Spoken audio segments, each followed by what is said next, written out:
বাংলাদেশ জাতীয় দলের মধ্যমাঠে নতুন প্রাণের সঞ্চার করতে আবারও দেশের মাটিতে ফিরেছেন ইংলিশ প্রিমিয়ার লিগ খেলা ব্রিটিশ বাঙালি তারকা হামজা দেওয়ান চৌধুরী।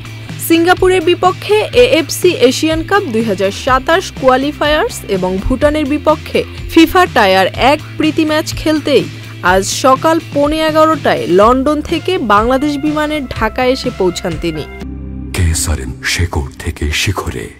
হযরত শাহজালাল আন্তর্জাতিক বিমানবন্দরে তাকে স্বাগত জানান বাফুফের 3 নির্বাহী সদস্য এবং তার বাবা মা।